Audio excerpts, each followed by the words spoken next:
Good afternoon. My name is Shelley LaRose Arkin. I'm the commissioner here at Long Island MacArthur Airport. Welcome to the groundbreaking ceremony of our new Ground Vehicle Transportation Center. Thank you for joining us as we begin work on this important new infrastructure project to modernize our airport. We look forward to sharing the details of our new facility that will benefit our customers and our community. Over the next several months, the site behind us and the building will be transformed and modernized to accommodate all ground vehicle transportation needs. The airport's rental car concessions will be relocated to this facility. There's plenty of room, as you can see, for expansion of those facilities. This is also going to be the site of the new pickup and drop-off area for the transportation to and from the Long Island Railroad, which is provided currently by our taxi service. This project includes a convenient passenger walkway and also new signage. I would like to welcome Town Supervisor Angie Carpenter. Supervisor Carpenter's vision, relentless optimism, and commitment to our airport and community has helped take steps forward to rebuild Long Island. This action translates into jobs and economic vitality. Please welcome Town Supervisor Angie Carpenter. Thank you so much, Shelley. It is truly an honor to serve the people of the town of Islip and consistently work to enhance MacArthur Airport for our travelers, community, and the people who rely on the economic generator that it is for its jobs and opportunity. I'm always so inspired by how this Long Island team joins together, and it reaches to Albany, and sometimes they come down, and we're really very, very grateful for that. Kara, you have been relentless in your advocacy for our needs here, and we really, really much appreciate it. No matter what challenges we face, we never stop working toward our goals and always keep our focus on serving our airport customers and this community. And certainly 2020 has been a year that has dealt us a few challenges, but unlike some airports across the country, Long Island MacArthur Airport throughout this whole pandemic has remained open every day.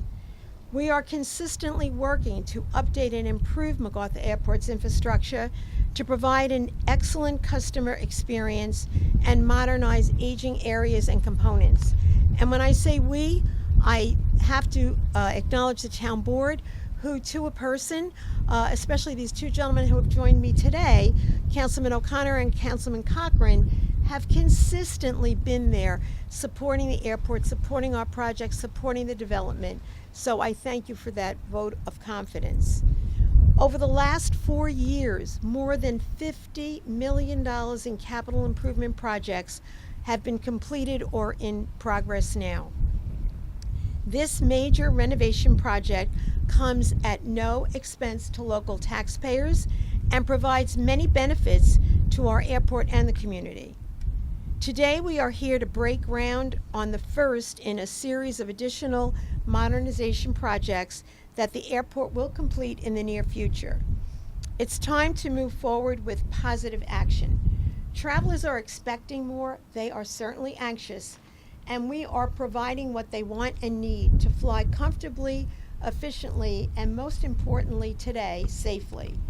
Centralizing around ground vehicle services is a convenience for visitors to Long Island and to residents who choose mass transportation options over driving.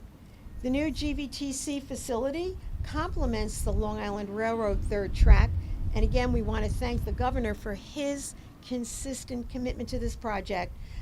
It will help offer railroad customers more nonstop service to New York City and one-seat train ride to and from our wonderful MacArthur Airport. In addition to functionality, what I really love about the new facilities is the welcoming environment it will present.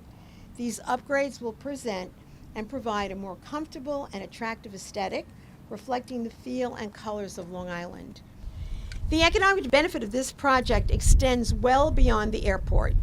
This infrastructure work will bring jobs to Long Island at a very important and critical time.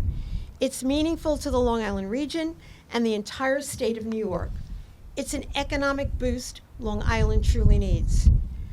Right now, I have the distinct honor and pleasure of introducing New York State's Lieutenant Governor, Kathy Hochul. The Lieutenant Governor has long been a partner and our friend, playing an instrumental role in the revitalization of our downtowns, as working with us to improve our airport infrastructure. She was here when we announced the $10 million DRI grant for downtown Central Islip, and I'm so pleased that she's able to be with us today, our Lieutenant Governor, Kathy Hochul.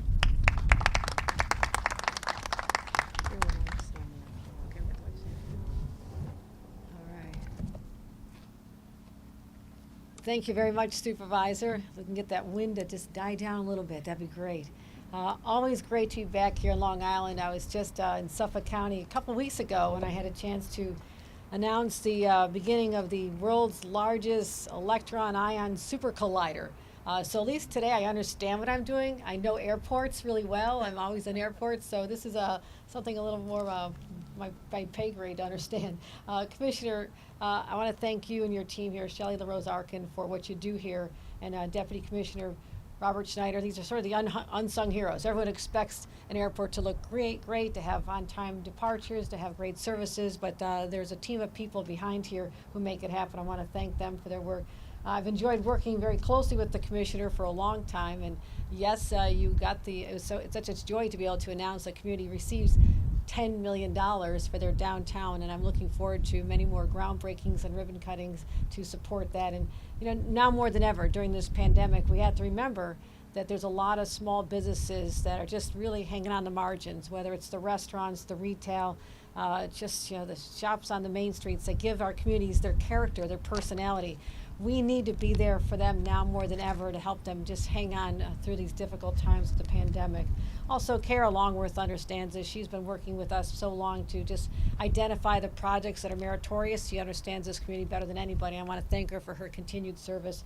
As a former town board member, I'm going to give a shout out to John Cochran and James O'Connor for the great work that they do on a town board as well. I know it's sometimes you're unsung heroes. But you think about what a town board does. I go to a lot of airports. There's very few airports that are actually initiated and managed by a town. I didn't have an airport to do when I was on a town board, so I'm impressed by this. But you think about back to 1941, 1942, when the leadership, the supervisor's predecessors, went to the federal government and suggested that this be used as a military landfill to help our war effort.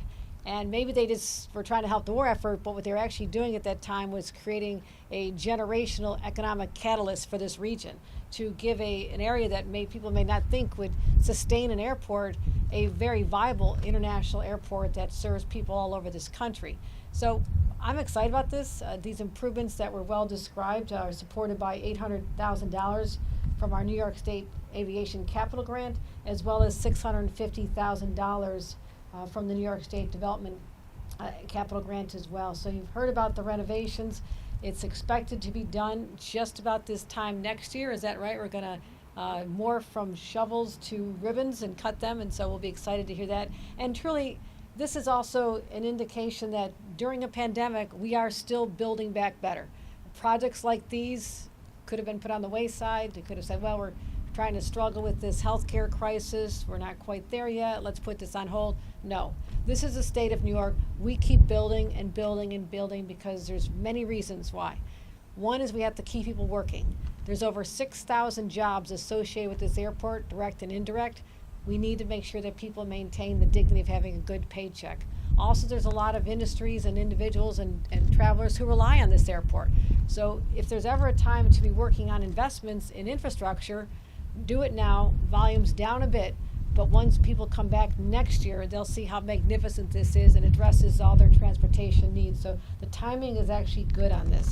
So I look forward to many more returns in this project, and also a continuation of the governor's $316 million investments in airports overall. I mean, this is one of those infrastructure identities that, an area is defined by its airport, but for so long no one spent the money to give them a facelift or adapt to the changing needs. That's what we've been focused on for the last number of years to the governor's initiative to bring millions of dollars from every corner of the state, from Plattsburgh to Long Island. So this is part of that, and I look forward to being here next year as we welcome the passengers to see how magnificent this project's going to be. And I do like your color selection. I'm always paying attention. Angie, I like what you've done with the place, or you got to do with the place, and I think this is going to be incredible. So thank you for allowing me to participate today.